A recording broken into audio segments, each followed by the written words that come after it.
क्या गोदान सिर्फ एक फिल्म है या फिर ये उन करोड़ों लोगों की जो गाय के प्रति आस्था है उसकी कहानी है? रही बात आस्था की, तो इसमें आस्था के पीछे जो विज्ञान जुड़ा हुआ है उसको हमने बहुत अच्छी तरीके से पोर्ट्रे किया है। इस विषय के पक्ष में या विपक्ष में रह के वोट बटोरने की एक समझ है। 7 नवंबर 1966 में हुआ था और ये इंदिरा गांधी ने ऑर्डर दिया था निहत्थे साधुओं पर अंधाधुंध गोलियां बरसाने का। 1966 में संसद में एक बड़ा गोली कांड हुआ संसद के बाहर, जब हजारों साधु संत इकट्ठा हुए, गायें, उन पर अंधाधुंध गोली चलाई गई। ये किसी जलियांवाला बाग जैसे इंसिडेंट से कम नहीं था। गौ रक्षा के लिए आगे आता है तो उसे विजिलेंटे बोलकर बदनाम किया जाता है। तो एक तरफ अगर उसका एक पहलू ये है कि व्यक्ति कानून अपने हाथ में क्यों ले रहा है, और दूसरा पहलू ये है कि व्यवस्था उस कानून की अवहेलना होने क्यों दे रही है। तो ये तो सिस्टम का फेलियर हुआ। हाँ, एक राजनीतिक वक्तव्य के नाते सरेआम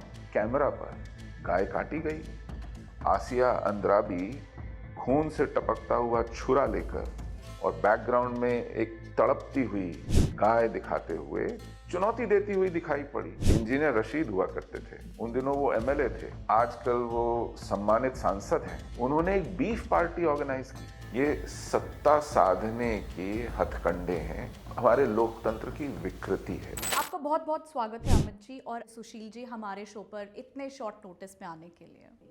धन्यवाद। पहला सवाल, कहीं ऐसा तो नहीं कि भारत में जो आजकल सनातनी वेव चल रही है उसके कारण आपने ये मूवी बनाई? नहीं, मुझे नहीं लगता ऐसा बिल्कुल भी, क्योंकि ऐसा होता है तो आपको दिख जाता है स्क्रीन पे। जब आप स्क्रीन पे इस फिल्म को देखेंगे तो you will feel like a very sweet film जिसकी कहानी एक गाय की बछिया के ऊपर है और उसके साथ क्या क्या होता है और उसके पालने वाले को क्या अल्टीमेटली अचीवमेंट मिलती है, तो उसके ऊपर है। तो इसका ऐसा कोई वेव से, सनातनी वेव से कोई लेना देना नहीं। I think this is a good time to tell such kind of stories. क्या गोदान सिर्फ एक फिल्म है या फिर ये उन करोड़ों लोगों की जो गाय के प्रति आस्था है उसकी कहानी है? गोदान सिर्फ एक फिल्म नहीं है, इट्स एन एक्सपीरियंस। और रही बात आस्था की, तो इसमें आस्था के पीछे जो विज्ञान जुड़ा हुआ है उसको हमने बहुत अच्छी तरीके से पोर्ट्रे किया है और यूथ इसको कनेक्ट करे, इसका भी पूरा ध्यान रखा गया है। तो जब आप फिल्म को देखेंगे तो आपको कहीं भी ऐसा प्रीची नहीं लगेगा, ज़बरदस्ती की कोई बात कहीं भी नहीं लगेगी। Film goes very smoothly, very entertainingly and gives you all the perspective of a cow. Sushil ji आपके इस पर क्या विचार हैं? नहीं, अमित जी ने जो कहा बिल्कुल ठीक है। गाय को लेकर के आग्रह नया नहीं है, ये किसी नए ढर्रे, नए वेव की उपज नहीं है। गाय को लेकर आग्रह इस देश में सैकड़ों सालों से है। गाय हमारी जीवन के केंद्र में है, आस्था के भी केंद्र में है और आज़ादी के बाद से राजनीति के भी केंद्र में है। हमारे संविधान में जिनको आप डायरेक्टिव प्रिंसिपल्स कहते हैं, उसमें संविधान निर्माताओं ने ये अपेक्षा जताई है कि आने वाली सरकारें गौ हत्या पर प्रतिबंध लगाएंगी। जैसे उसमें डायरेक्टिव प्रिंसिपल्स में प्रोहिबिशन पर भी एक अपेक्षा जतलाई गई है कि क्योंकि इस देश के जो मिजाज है, इस देश का जो भाव है, इस देश की जो जीवन शैली है, वो गौ के संवर्धन संरक्षण में है, उसकी पालन में है, उसके भक्षण में, उसको खाने में, उसको मारने में, उसके निर्यात में नहीं है। गौ के प्रति एक संवेदना है। गौ हमारी अर्थव्यवस्था के भी केंद्र में है। दुनिया का सबसे बड़ा दूध उत्पादक देश है भारत जी, सबसे बड़ा जी। तो मुझे लगता है कि ये इसका समय आ गया था इस फिल्म का, क्योंकि इस पर विवाद बहुत से हो गए थे और अब तक इस तरह की फिल्म बन जाए इसकी गुंजाइश भी नहीं थी। तो यहाँ तो बहुत सारे फैक्टर्स हैं जिन्होंने मिलकर के शायद इस फिल्म को बनाने में मदद की है। बेहतर तो अमित जी जानते हैं। अमित जी, फिल्म में दिखाया गया है, जो हमने ट्रेलर देखा है उसमें ये दिखाया गया है कि एक व्यक्ति जो सोसाइटी में गाय पालने की इच्छा जताते हैं उन्हें परमिशन नहीं मिलती। वहीं दूसरी ओर हम देखते हैं ये जो पेट्स जो कैटेगरी में आते हैं जैसे डॉग्स एंड कैट्स, उनको आसानी से परमिशन मिलती है। तो ऐसा क्यों है कि हमारी सोसाइटी में गाय को तो एक पालतू जानवर की श्रेणी में रखा भी नहीं जाता है? ये रियल लाइफ इंसिडेंट है। Oh really? सो आप अगर इस पर थोड़ा सा प्रकाश हमारी ऑडियंस के लिए डालें तो मैं जिस सोसाइटी में मीरा रोड में बहुत करीब 8 साल पहले जब रहा करता था, तो वहाँ पे एक हिंदू फैमिली थी और उन्होंने गाय पालने का सोचा। तो उसको गार्डन के पास बांध के वो छोड़ देते थे और धीरे धीरे वो वहाँ पे गोबर करने लग गई। तो किसी समझदार आदमी ने उनको बोला कि भाई ये गोबर खाद की तरह भी उपयोग हो सकता है। तो कंप्लेंट्स तो हो ही रही थी, सारे दिन कुत्ते भौंकते रहते थे उसको देख के, पालतू कुत्ते वगैरह। तो उस आदमी ने क्या किया, वो गोबर उठा के गार्डन, और वो गार्डन बड़ा ही बकवास था, सूखा हुआ सा, उसको खाद की तरह उस गोबर को उसने डालना शुरू किया। लेकिन कंप्लेंट्स इधर बढ़ती जा रही थी। तो सोसाइटी वालों को हमेशा एक ही कहना होता था कि भाई ये बड़ा जानवर है, इसके लिए बड़ी जगह होनी चाहिए। तो ये इंसिडेंट मुझे याद था। मैंने कहा ठीक है, अब मुझे नहीं पता था कि ये किसी दिन मैं अपनी फिल्म में यूज़ करने वाला हूँ। सो बेसिकली जो इस मूवी की प्रमाइस है वो आपके रियल लाइफ इंसिडेंट से प्रेरित है। बिल्कुल बिल्कुल, आप नहीं पाल सकते अपनी सोसाइटी में, आप ट्राई करके देखिए। जी, आजकल तो वैसे भी जो ये सबसे पहले खड़ा क्या करेंगे, तो मैंने इसमें ह्यूमर के लिए ये डाल दिया कि वो अपनी कार बाहर खड़ी करता है और कार की जगह जो है वो पार्किंग लॉट में गाय को बांध देता है। सुशील जी, क्या आपको लगता है काउ स्लॉटर के अगेंस्ट बैन लाना या लॉ लाना ये एक एजेंडा है, या फिर ये भारत की कल्चर और जो कल्चरल और रिलीजियस आइडेंटिटी है उसको प्रिजर्व करने का एक तरीका है? ये काउ स्लॉटर, गौ हत्या पर प्रतिबंध, जैसे मैंने कहा, ये हमारे संविधान के निर्देशित सिद्धांतों में से है। संविधान में कुछ फंडामेंटल राइट्स हैं, कुछ डायरेक्टिव प्रिंसिपल्स हैं। तो ऐसा नहीं है कि ये नई बात है, ये कोई अनोखी बात है। उस वक्त बहुत बहस के बाद और बहुत बातचीत के चर्चा के बाद ये उसमें डाला गया। तो ये संविधान का हिस्सा है, आज भी हिस्सा है, इसको किसी ने निकालने का साहस नहीं किया अब तक। और ये इसलिए है क्योंकि ये इस देश की समझ, इस देश की संवेदना, इस देश की जो वैश्विक दृष्टि है, जीवन को जीने की शैली है, आस्था है, संस्कृति है, उसके साथ मेल खाता है। हाँ, ऐसा जरूर हुआ कि इन सिद्धांतों की अनदेखी हुई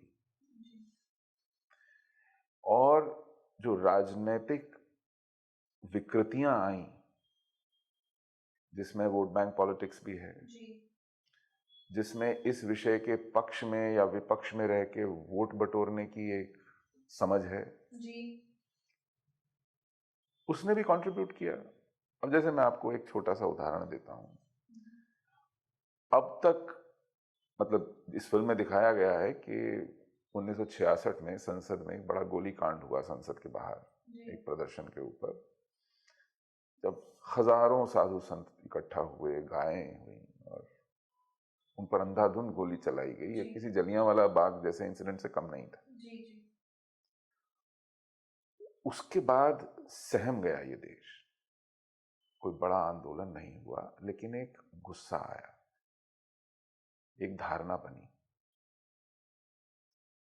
और ये बढ़ते बढ़ते फिर 2014 में एक बड़े रूप में हमारे जो अभी निवर्तमान प्रधानमंत्री हैं नरेंद्र मोदी जी, उन्होंने घूम घूम कर भाषणों में ये कहा कि क्या पिंक रेवोल्यूशन, गुलाबी क्रांति, जिसको मांस निर्यात की क्रांति कहते हैं, स्लॉटर हाउस रेवोल्यूशन, जैसे हम लोग दूध उत्पादन को श्वेत क्रांति कहते हैं, इसी तरह जो हमने ऑयल सीड्स के ऊपर बहुत काम किया तो उसको ऑपरेशन गोल्डन फ्लो कहते हैं, तो इसको पिंक रेवोल्यूशन कहते हैं कि हम मांस निर्यात में दुनिया के पहले 2-3 देशों में शामिल हो गए।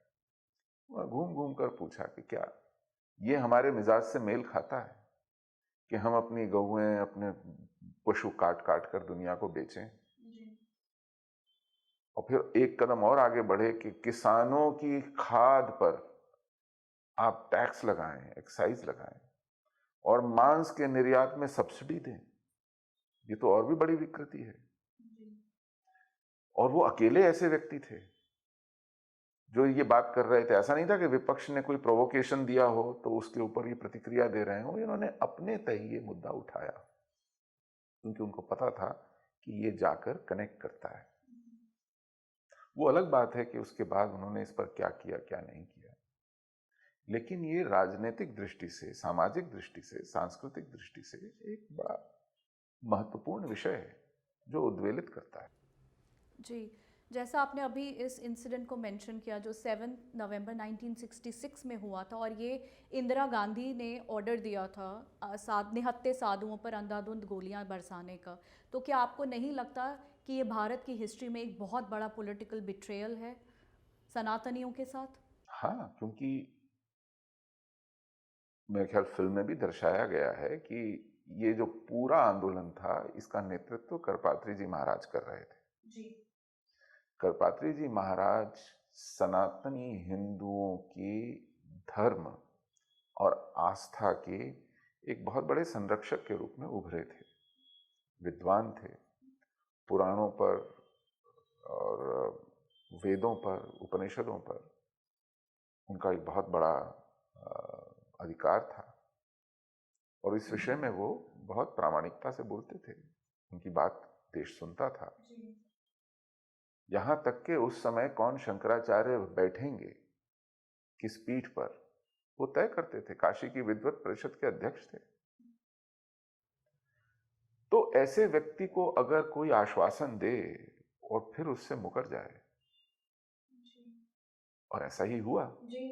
और इस विश्वासघात को अमित जी ने इस फिल्म में बहुत अच्छे से दिखाया भी है। अमित जी, मैं आपसे ये पूछना चाहूँगी क्योंकि फिल्म में आपने इस इंसिडेंट को दिखाया है, तो आपकी रिसर्च क्या कहती है? अब हमारी रिसर्च में हमने देखा कि करीब 1400 संत उस दिन वहाँ पे गोलियों से मारे गए थे, जो ऑफिशियल आंकड़ा है।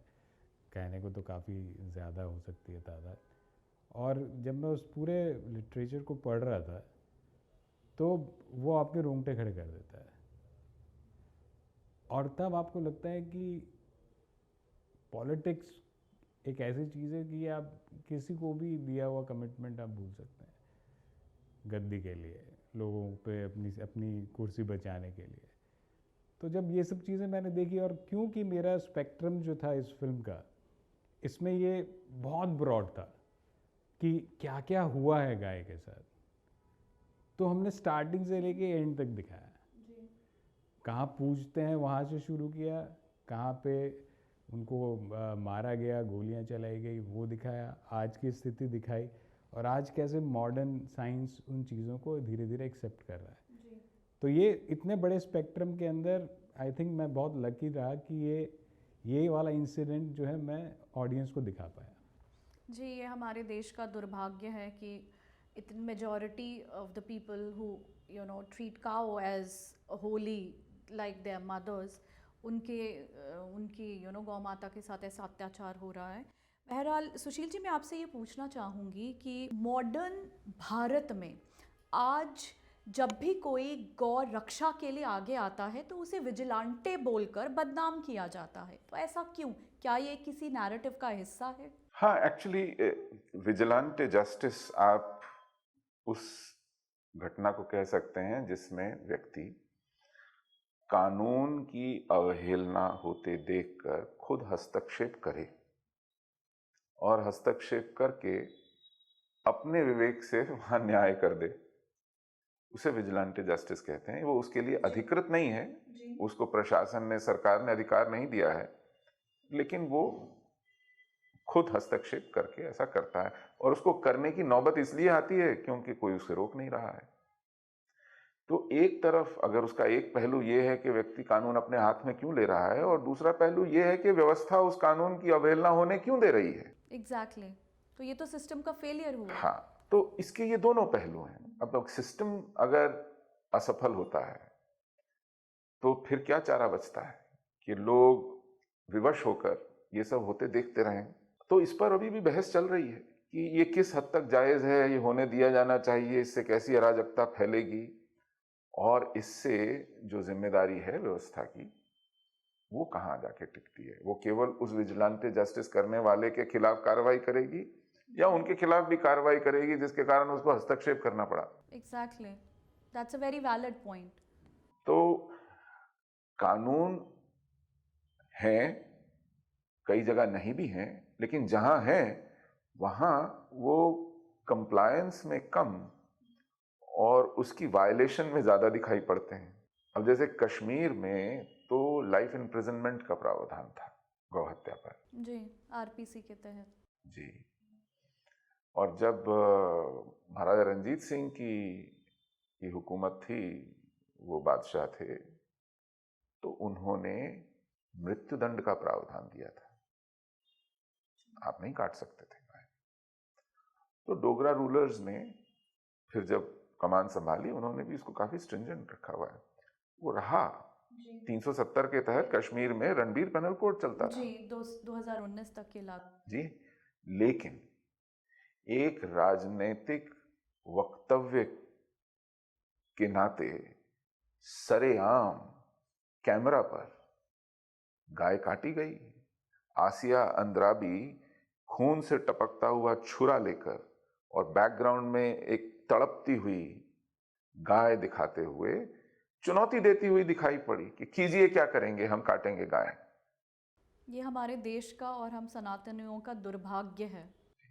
ऐसा हुआ, ऐसा बार बार हुआ।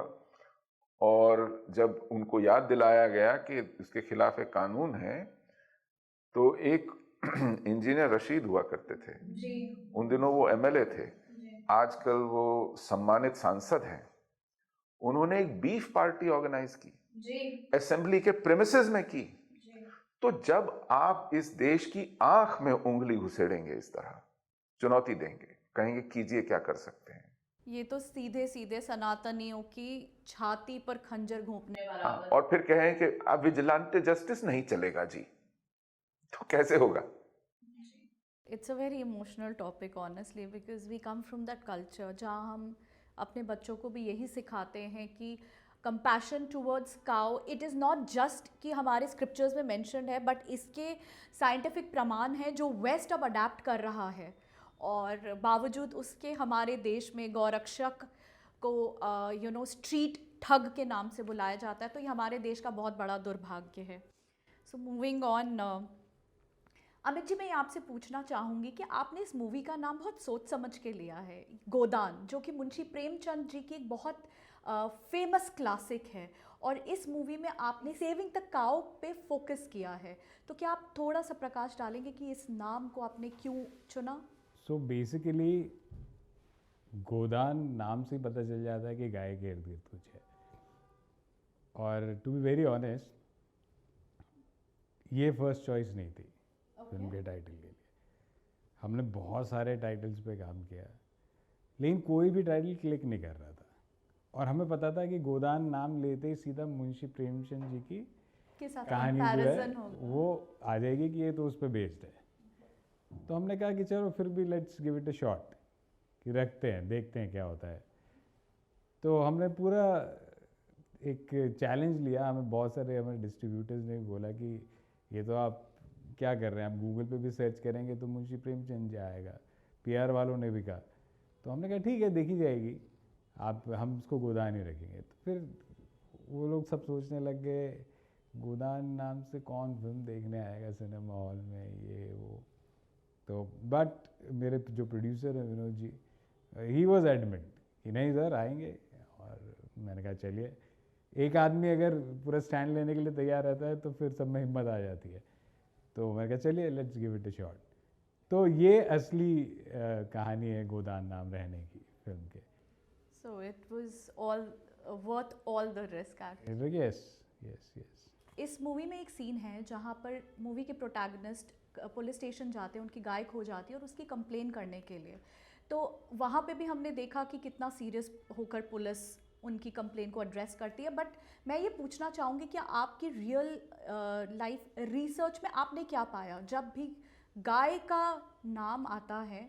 तो क्या what is the reaction that you get? मैंने एक दो जगह पे कई बार नोटिस किया है, पुलिस वालों के तो हाथ पैर फूल जाते हैं अगर उन्हें खबर मिले कि कोई गाय किसी टेम्पो में कहीं ले जाई जा रही है, they will be on their toes.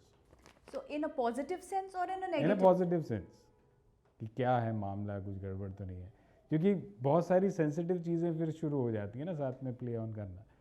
तो पुलिस तो is like always on the dose कि भाई अगर कुछ है ऐसा तो तुरंत देखते हैं। So ये जो आप बोल रहे हैं ये अक्रॉस इंडिया है कि किसी स्टेट के स्पेसिफिक कॉन्टेक्स्ट में आप बोल रहे हैं? मैं नॉर्थ से ज़्यादा ताल्लुक़ मेरा है, तो मैंने नॉर्थ में देखा है ये, बाकी साउथ का मुझे इतना पता नहीं है। लेकिन न्यूज़ वगैरह में मैंने देखा है बांग्लादेश से जो तस्करी वगैरह होती है वो भी इस तरीके से ही की जाती है। काउ प्रोटेक्शन एक भारतीय के लिए एक बहुत ही इमोशनल सब्जेक्ट है, लेकिन जो वेस्ट है वो इस टॉपिक को एक्सप्लॉइट करता है और हमेशा भारत को एक नेगेटिव सेंस में क्यों प्रोजेक्ट करता है? ऐसा क्यों कि वो हमारे इमोशंस को समझ नहीं पाते? क्योंकि वो गाय खाते हैं। Beef is a very popular meat west में। आमतौर पर गौमांस खाया जाता है, तो शायद वो कनेक्ट नहीं कर पाते हैं। लेकिन अगर आप उनसे कहें कि ठीक है कुत्ते का मांस या घोड़े का मांस खाया जाए, तो उनकी सेंसिटिविटी फिर देखिए। It's banned in a lot of countries, जी। In western countries. जी, तो हर एक का अपना अपना परिवेश है। अब कुछ लोग सांप या केकड़ा खाते हैं, जी। कुछ लोग सोच के भी मिचमिचा जाते हैं कि कैसे कोई खा सकता है ना। तो ये अपनी अपनी कल्चरल कंडीशनिंग का एक नतीजा है। तो उन्हें तरीके से समझाया जा सकता है कि देखिए हमारी सभ्यता में, हमारी संस्कृति में इसके प्रति जो संवेदना है उसके कारण है। हम बहुत समय, दुनिया भर के सबसे ज्यादा शाकाहारी इस देश में हैं। जी। पहली बात तो मांस के खाने के प्रति जो एक निषेध, एक आग्रह रहा, वो इस देश में रहा। अगर जैन एक छोटे से कीड़े को भी अपने रास्ते से हटाते हैं ताकि पशु पर, किसी जीव पर किसी भी तरह का पीड़ा ना पहुंचाई जाए, तो ऐसी संवेदना वाले देश में आप बड़े बड़े पशु मार के खा जाएं, उसके प्रति एक चेतना है। और दूसरा गाय के प्रति विशेष तौर पे, और ये समझाया जा सकता है और उनको उन्हीं के उदाहरण देकर के समझाया जा सकता है। द आयरनी इज वही वेस्ट जो हमें हम पर जो स्लर्स लगाता है, हमें tacky, third class, third world बोलता है, आज वही वेस्ट गाय के प्रति भारत की संवेदना को समझता है। And they run special farms जहाँ पे दे हैव रियलाइज्ड कि जब आप गाय को हग करते हैं तो आपकी बॉडी के केमिकल्स ऑल्टर होते हैं, and people are paying $200 per hour to do that. And that is exactly what a Sanatani philosophy has been propagating. But unfortunately West ने उसको अपनाया, उसको मार्केट किया, और आज भी बावजूद इसके हमें third world country, third world They call this therapy cow cuddling. yes, they call it cow cuddling, and it's becoming extremely popular across US and other countries. Amit ji, क्या आपको डर है कि गोदान फिल्म को प्रोपोगंडा बोलकर जो ये एक्टिविस्ट है या एक स्पेशल कबाल है उसे डिसमिस करेगा? कितना भी कह लें प्रोपेगेंडा, जिसने फिल्म देखी होगी वो समझ जाएगा कि it's not a propaganda. But कहीं ना कहीं ये नेगेटिव पीआर थोड़ा तो पड़ेगा ही, but on a longer run I don't think. So you are very confident कि इस फिल्म के साथ ऐसा कुछ नहीं होगा? ना, कुछ है ही नहीं ऐसा, तो होगा क्या? नहीं, बट वहां तक पहुंचने से पहले ही हाँ, लोगों थोड़ा की जो डैमेज वो करना चाहते हैं, उनकी कुछ लोगों की आदत है काम खराब करने की, तो वो अब उनकी आदत से आप कैसे छुड़वा सकते? हम इसीलिए पूछ रहे हैं क्योंकि कोई भी ऐसा टॉपिक आता है तो एक बहुत जोर शोर से नेगेटिव पीआर स्टार्ट हो जाता है। वो पता नहीं, उनको कोई काम वाम नहीं है, शायद यही काम करते हैं। उनका यही काम है, एक स्पेशल तबका है इस देश में। हाँ, फुर्सत बहुत है शायद उन्हें। सुशील जी, आपसे पूछना चाहूँगी कि काउ प्रोटेक्शन लॉ को हमारे देश में सेक्युलरिज्म के खिलाफ क्यों माना जाता है? क्योंकि बहुत से लोगों ने इसको एक कसौटी बना लिया है कि हम जो मर्जी खाएं, हमें क्यों रोका जाए? हमारी इच्छा है, हम खाएंगे गाय। ये इस बात पे तय नहीं होगा कि आपके पास और कुछ खाने को बचा नहीं है क्या, और आप गाय ही क्यों खाएंगे। आप ऐसे बहुत से मुल्क हैं जहां आप सूअर नहीं खा सकते, ऐसे बहुत से मुल्क हैं जहां आप घोड़ा नहीं खा सकते, कुत्ता नहीं खा सकते। तो इस देश में आस्था को लेकर यदि एक आग्रह है, और वो यहाँ के बहुसंख्यक समाज का आग्रह है, यहाँ की संस्कृति, यहाँ की परंपरा का हिस्सा है, तो उसकी इज्जत की जानी चाहिए, उसके प्रति एक संवेदनशीलता होनी चाहिए। अब क्योंकि लोग, हमारा दुर्भाग्य है कि इस लोकतंत्र में सिर गिने जाते हैं, उनके अंदर क्या है ये नहीं देखा जाता। और जिसने जितने सिर बटोर लिए चुनाव में वोट, उसको सत्ता मिल जाती है। तो सत्ता के लिए आप किसी भी मुद्दे पर लोग इकट्ठा कर सकें तो कर लें। इसलिए कश्मीर में इसको मुद्दा बनाया गया कि ये हमारा हक है, हम कोई भी जानवर कुर्बान कर दें, किसी को भी खाएं, कैसे भी खाएं। इस बात पर इसको कॉन्टेस्ट करना, इस पर आग्रह करना, तथ्य रखना, पूछना, मनाना, समझाना, वो भी एक काम है ना। आप इस पर एक ही तरह बह के चले जाएं वो भी जरूरी नहीं है। तो सेक्युलर, हमारे यहाँ फंडामेंटल राइट्स पर भी रीजनेबल रिस्ट्रिक्शंस हैं, फंडामेंटल राइट्स पे। तो ये तो फंडामेंटल राइट भी नहीं है गाय का खाना, मुझे क्या खाना है, इसके ऊपर रिस्ट्रिक्शंस क्यों नहीं होंगी, इसके ऊपर तय क्यों नहीं किया जाएगा। बट मैं ये पूछना चाहूँगी आपसे कि सेक्युलरिज्म की भेंट हर समय हिंदू आस्था ही क्यों चढ़े, सनातनी आस्था ही क्यों उसकी बलि चढ़े, ऐसा क्यों? एक फ्रेज है टिरनी ऑफ मेजॉरिटी, उसमें ये एक पूर्वाग्रह है, ये मान के चला जाता है कि जो बहुसंख्यक समाज है वो दबाव डालेगा, वो मनमर्जी चलाएगा, वो दूसरों को दबाएगा, वो शोषण करेगा, वो अपनी चलाएगा। ऐसा मान लिया जाता है कि मेजॉरिटी में एक तानाशाही जैसी बात होती। अब होती होगी दुनिया में बाकी जगह, हमने तो देखा है। पाकिस्तान में हिंदू नाम मात्र के बचे हैं, बांग्लादेश में खत्म होने के कगार पर हैं, और ऐसे बहुत से देश हैं जहां से यहूदियों को मार मार के भगाया गया, वहां टिरनी ऑफ मेजॉरिटी थी। यहां पर टिरनी ऑफ माइनॉरिटी है। ये अपना एक अनूठा देश है जहां बहुसंख्यक समाज भय से अपने घर, अपनी जमीन छोड़कर बेघर हो जाता है। बहुसंख्यक समाज, दुनिया में कहीं इसके उदाहरण नहीं मिलते कि अपने ही देश में लोग शरणार्थी कैंपों में रह रहे हो 36, 37, 37 साल से। तो इस बात को समझाने दिखाने की जरूरत है कि ये एक ही लाठी से आप हर को नहीं हाँक सकते। भारत की कुछ विशेष परिस्थितियां हैं, यहाँ एक माइनॉरिटी दंगे कराकर देश तुड़वा के ले गई अपने, माइनॉरिटी थी, और उसके सामने मेजॉरिटी को घुटने टेकने पड़े कि अच्छा भैया लो अपना पाकिस्तान, हमारी जान छोड़ो। तो यहाँ टिरनी ऑफ मेजॉरिटी नहीं है, यहाँ टिरनी ऑफ माइनॉरिटी। और वो माइनॉरिटी भी कोई 10-20 लाख, 1 करोड़ नहीं है, 20-25 करोड़ की टाइम माइनॉरिटी है। ये तो दुनिया के बहुत से पॉपुलेशन से भी ज्यादा है, कहीं ज्यादा है। थोड़ी समझ दुरुस्त करने की बात है। और ये this is more of a political project. ये सत्ता साधने के हथकंडे हैं और हमारे लोकतंत्र की विकृति है, ये उसकी एक परवर्जन है। और जब तक हम इस परवर्जन से आंखें चुराते रहेंगे, इसका रिएक्शन आएगा, और वो रिएक्शन आया हुआ है, वो दिख रहा है।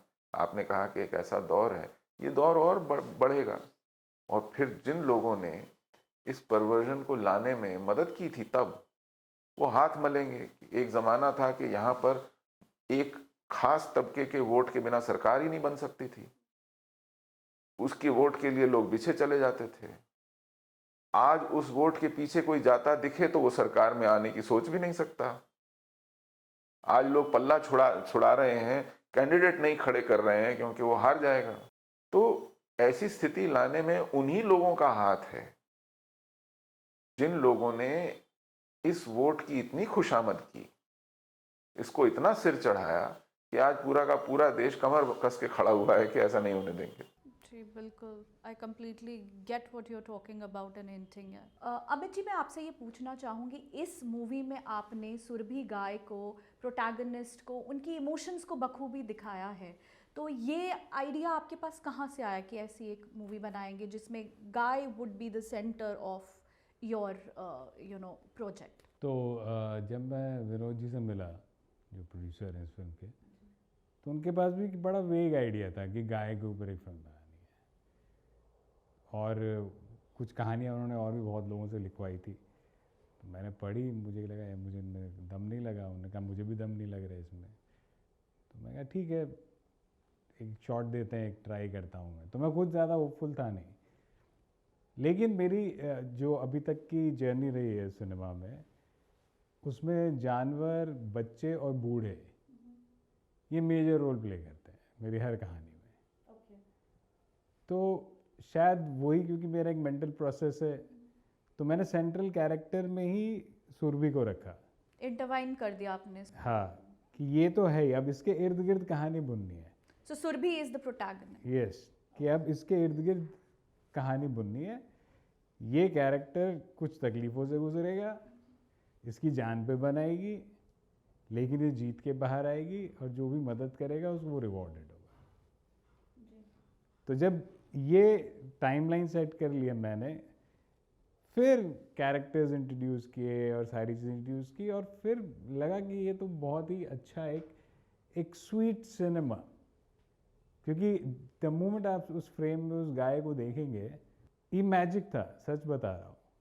हमारे पास कोई काउ ट्रेनर नहीं था। मैं आपसे ये पूछने वाली थी कि गाय को एज प्रोटैगनिस्ट यूज करना कितना चैलेंजिंग रहा on camera?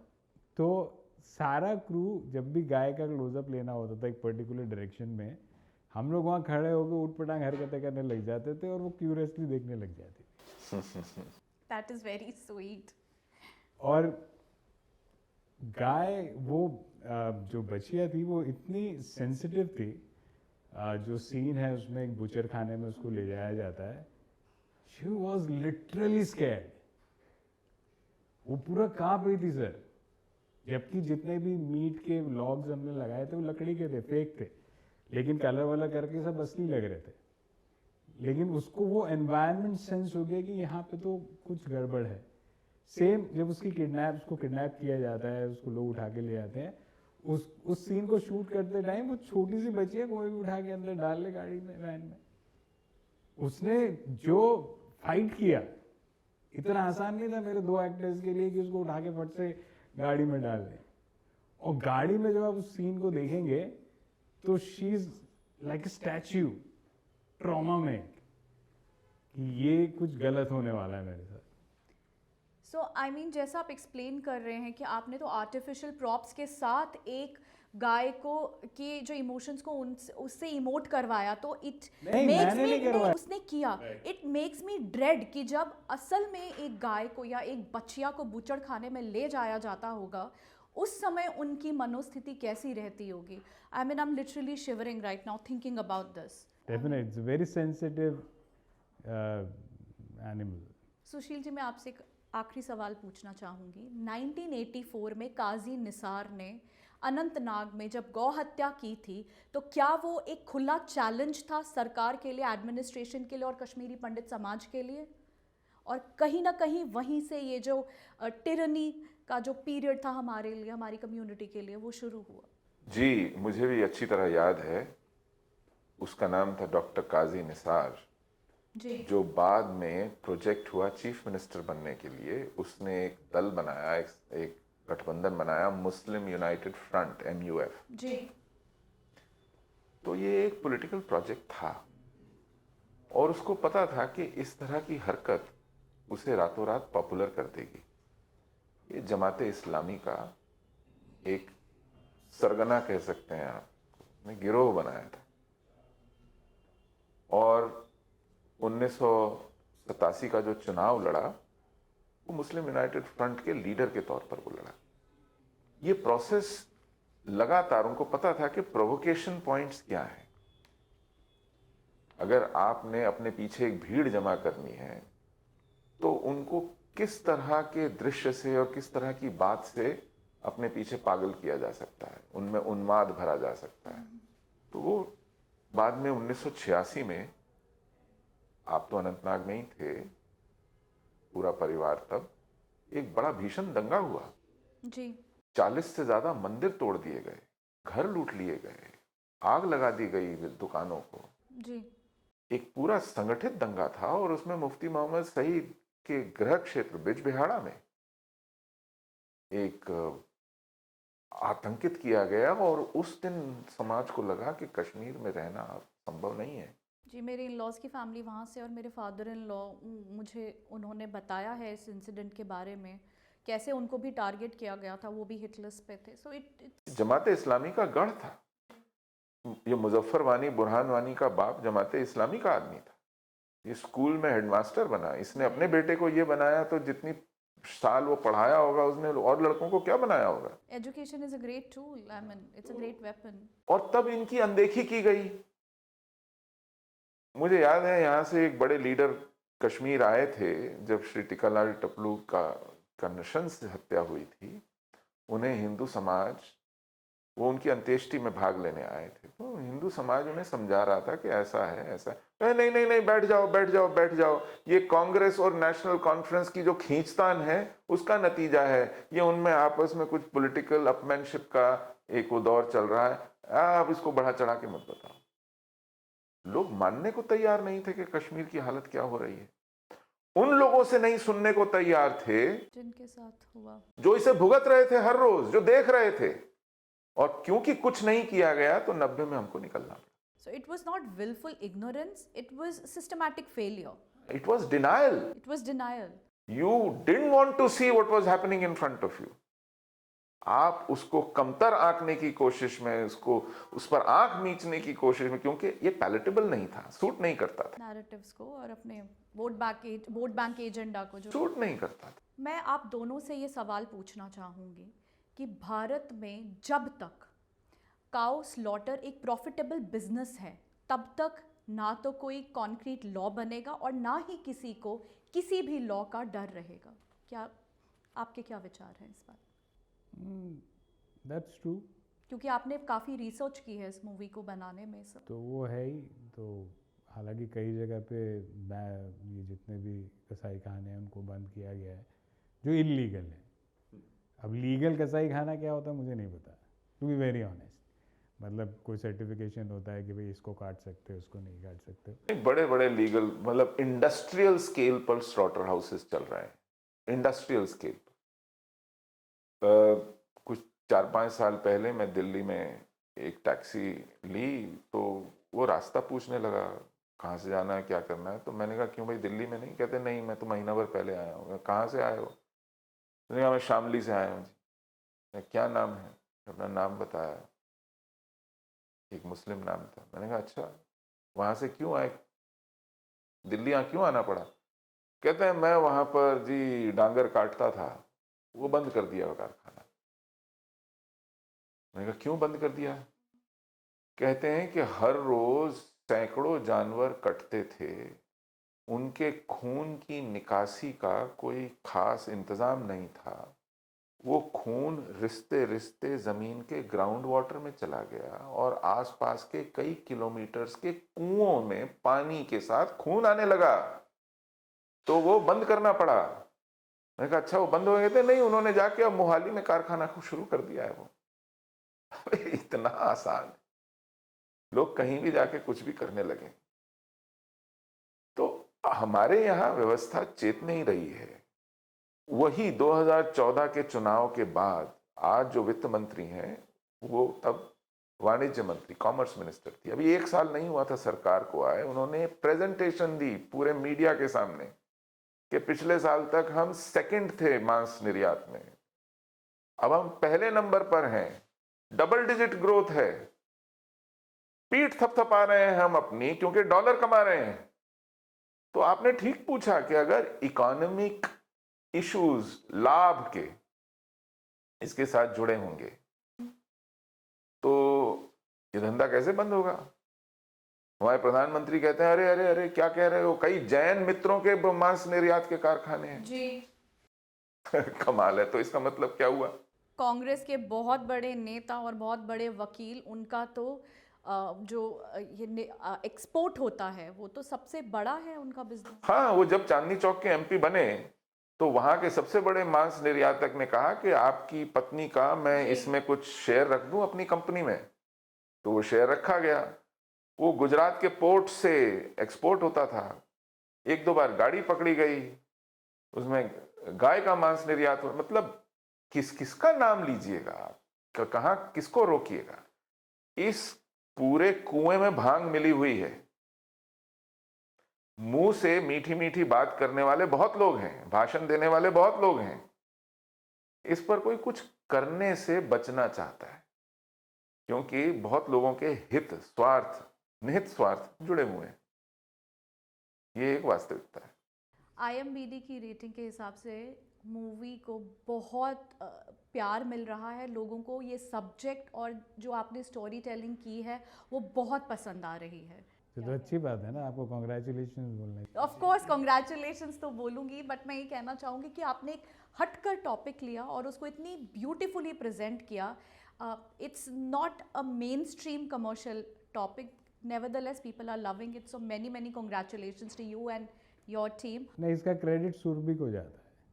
Surbhi is the protagonist, so it तो जैसे हर फिल्म में बड़ी फिल्म होती है उसका एक स्टार होता है, वैसे हमारी फिल्म में सुरभि इज स्टार। हम भी मिलना चाहेंगे सुरभि से।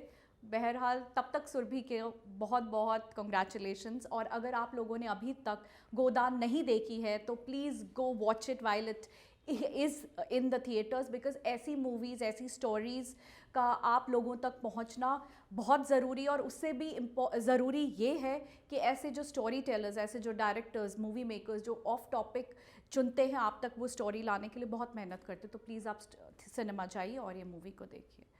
जय हिंद, जय भारत।